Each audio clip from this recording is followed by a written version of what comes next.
Alcazaba se sitúa sobre una colina que hasta bien avanzado el siglo XIX tenía el mar casi a sus faldas. Cuando entre los siglos VI y VIII a.C., los fenicios fundaron la ciudad de Málaga. Tuvieron en cuenta las dos ventajas que esto suponía. Su altura posibilita la defensa de la ciudad y los barcos podían encontrar a su alrededor un puerto natural.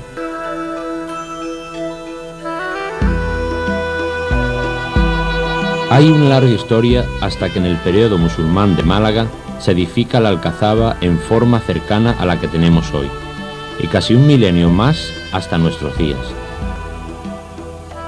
Son casi 3 milenios. Lo que tenemos hoy, la Alcazaba musulmana de entre los siglos XI y XV, en cierta forma reinterpretada por las reconstrucciones de mediados del siglo XX, no es más que un fragmento de esta historia que aún guarda mucho de sus secretos en las laderas de la colina.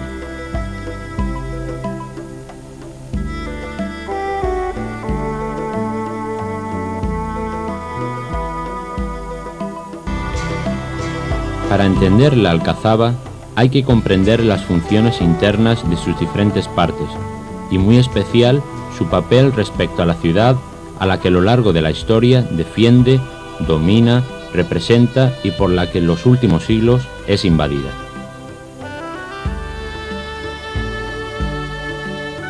La Alcazaba ha sido el testigo más constante de la ciudad a la que ha visto crecer y entenderse, pero también en ocasiones empequeñecerse y casi desaparecer.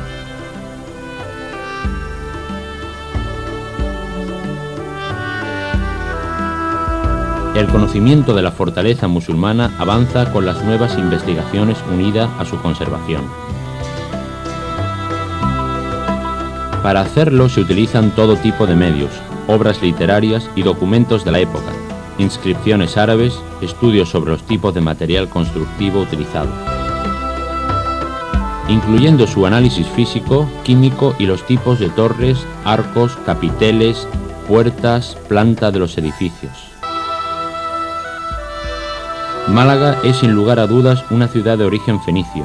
Es muy posible que el primer asentamiento se produjera aquí en la colonia, para más tarde extenderse en dirección a la actual catedral, como prueban los restos más importantes encontrados hasta el momento, los del Palacio de Buenavista.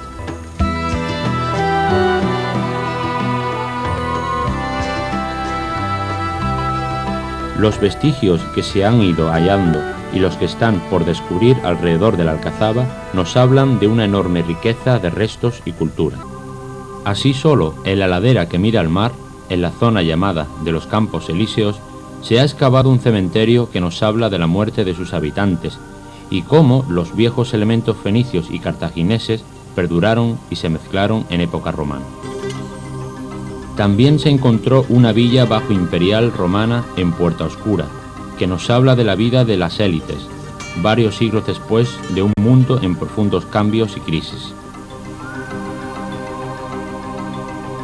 Y un poco más allá, en el antiguo edificio de correos, se ha excavado muros fenicios contemporáneos de los de la ciudad misma.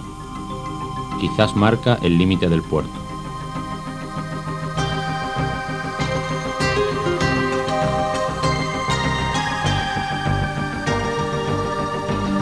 Justo a su lado se han encontrado piletas romanas de salazones de pescado llamada garum.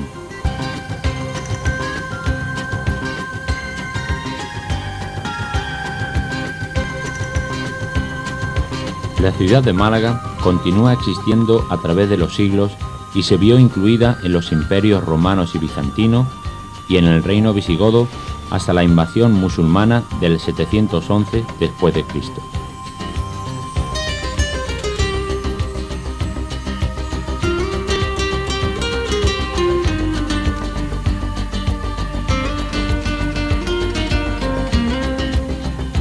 Es muy probable que la propia existencia de la Alcazaba fuera una de las razones de esa continuidad. Así sabemos que a lo largo del siglo VI a.C.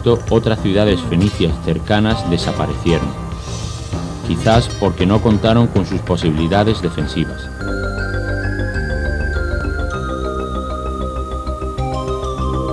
Es muy posible también que después de esa invasión y en la fase de crisis que sigue fuera, de nuevo la Alcazaba sería el único lugar donde habitaran los pocos habitantes de la ciudad que quedaban en ella.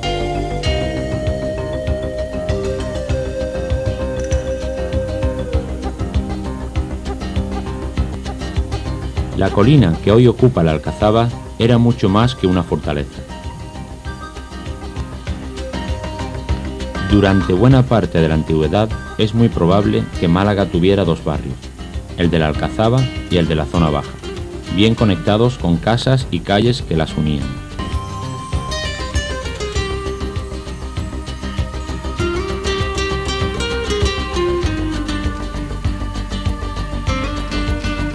Toda la historia del Mediterráneo y de sus intercambios comerciales y culturales están representadas en los hallazgos de la Alcazaba.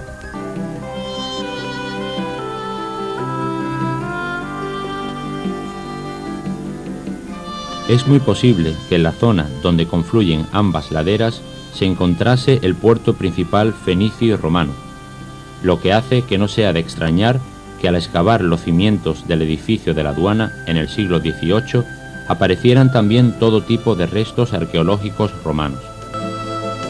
Cuando se edifica la Alcazaba en el siglo II después de Cristo, domina la función defensiva otra vez. Para entonces han pasado 3 siglos de Málaga musulmana y del uso de la colina.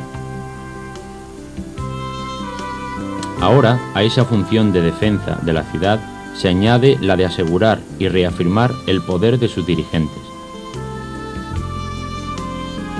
El tenso contexto político y militar de la época, con luchas civiles y enfrentamientos de los diferentes reinos musulmanes entre ellos, y con los reinos cristianos, explica su imponente construcción y además el despeje de las colinas próximas para su mejor defensa.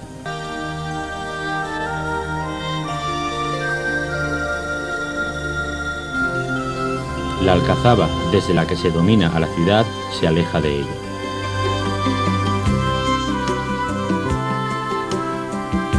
El término Alcazaba se refiere precisamente a esto, un lugar fortificado destinado a que desde lo alto reyes o delegaciones de reyes gobernaran apoyados en sus soldados y funcionarios.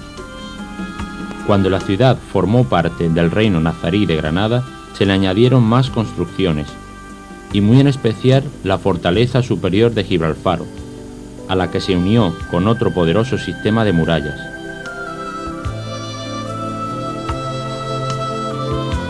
Su papel era esencial no solo para el control del territorio, sino del puerto, a través del cual el reino conecta con el mundo mediterráneo y atlántico, con lo que circulan mercancías y barcos por el que también pueden entrar corsarios, invasores y pretendientes del trono. La Alcazaba, además de sede del poder y de su uso militar, era también un lugar donde vivían gobernadores, cortesanos y soldados, planteando para vivir todos los días. De ahí que tengamos dos partes, el sistema de murallas y las secciones dedicadas al gobierno y a la vida cotidiana. Así, hay una mezquita que asegura su autosuficiencia religiosa, hornos, aljibes de agua y en el denominado patio de la mazmorra, una cueva artificial que pudo haber sido, además de mazmorra, un sitio destinado a guardar cereales.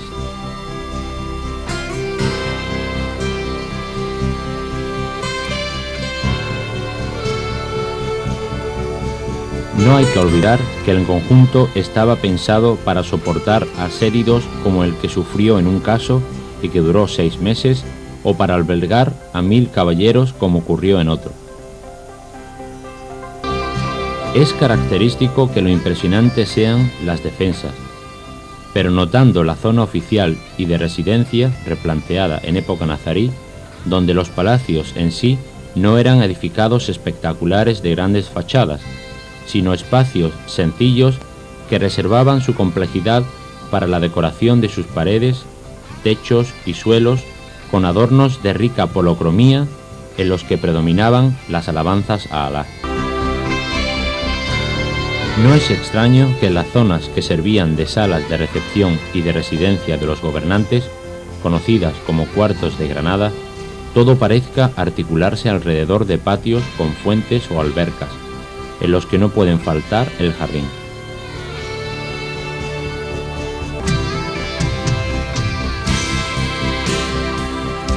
El sonido de las fuentes y los olores de plantas y perfumes eran el marco de un mundo de sensualidad y la poesía.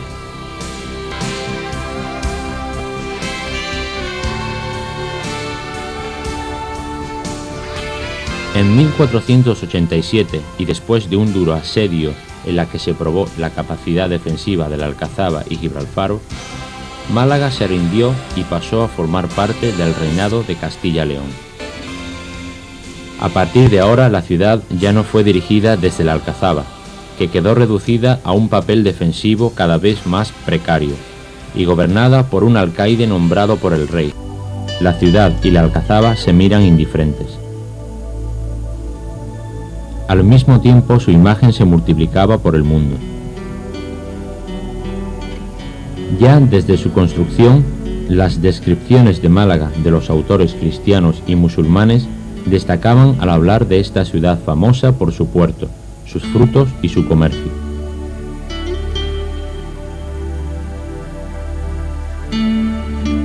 A partir de su conquista por los cristianos, el nuevo mecanismo de la imprenta hizo que el mapa se convirtiera en un elemento clave para viajeros, curiosos, gobiernos y, por qué no, espías. Entre esos libros y grabados que circulaban por toda Europa, tenemos muchas representaciones de Málaga y en ellas siempre destaca la Alcazaba.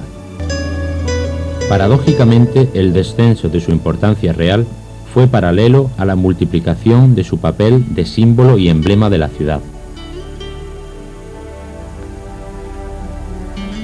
A finales del siglo XVIII se produjo otro momento clave.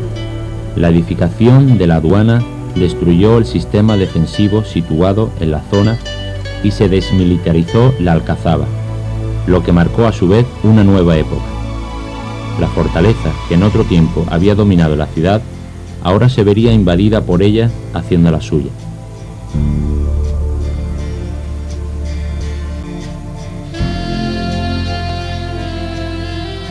En cierta forma, Málaga acaba dándole vuelta al tiempo.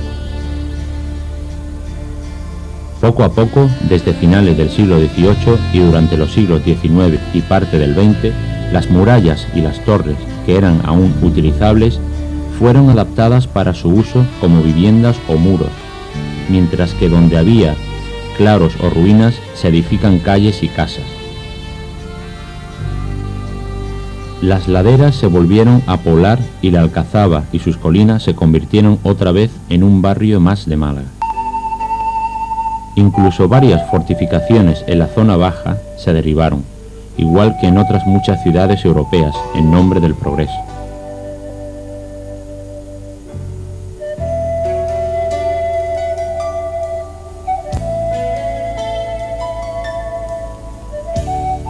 Esta situación dará lugar a diversas reacciones. Una de ellas es la mirada romántica que busca lo típico y lo pintoresco. Este proceso se frenó cuando el 3 de junio de 1931 se declaró la Alcazaba Monumento Nacional. A partir de este momento se intentó frenar el deterioro general y los nuevos proyectos urbanizadores de la zona, y en 1933, siguiendo las instrucciones del malagueño Ricardo de Urueta, entonces director general de Bellas Artes, se iniciaron por primera vez importantes tareas de documentación, limpieza y conservación del monumento, que lo rescataron del conjunto de construcciones y añadidos en los que se encontraba oculto, frenando los procesos de la degradación y destrucción.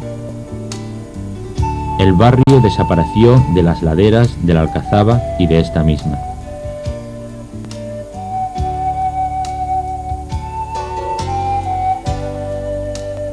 La Alcazaba de Málaga es parte esencial de una historia de la ciudad que la incluye desde sus orígenes hasta hoy en día y que ya incluye también la de sus relaciones con ella y de sus usos como edificio y como monumento.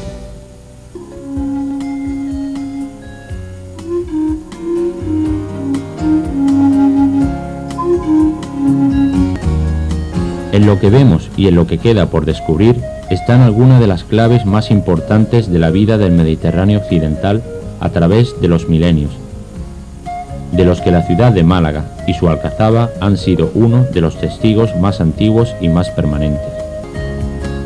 Según las crónicas, la alcazaba ya existía en el siglo XI, bajo la dinastía de los Amúdies, quienes a la ciudad del califato formaron un pequeño reino de Taifa cuya capital fue Málaga. En la segunda mitad del siglo XI, Badis, rey de Granada, conquistó Málaga y reedificó la alcazaba, dándole la configuración que ahora tiene.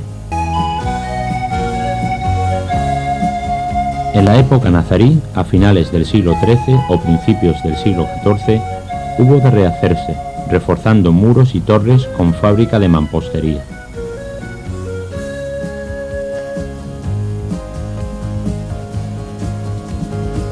De los restos originales conservados del siglo XI, se destacan la bóveda vaída de la puerta de entrada y la triple arquería y los arcos polilobulados de los cuartos de Granada. De la época nazarí es el área palaciega configurada en torno a 3 patios.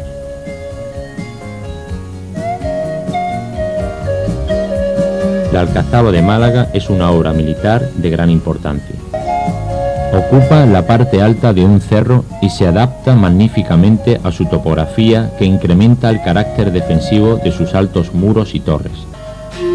Desde la puerta de entrada, un primer recinto amurallado protege un camino que va subiendo la ladera hasta el Arco del Cristo, desde el que se accede a un recinto defensivo exterior que rodea la colina.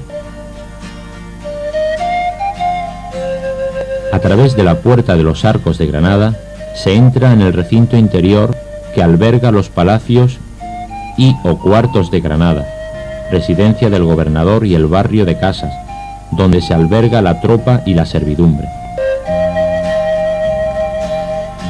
Entre las 2 murallas que queda un espacio abierto que rodea por completo al recinto interior.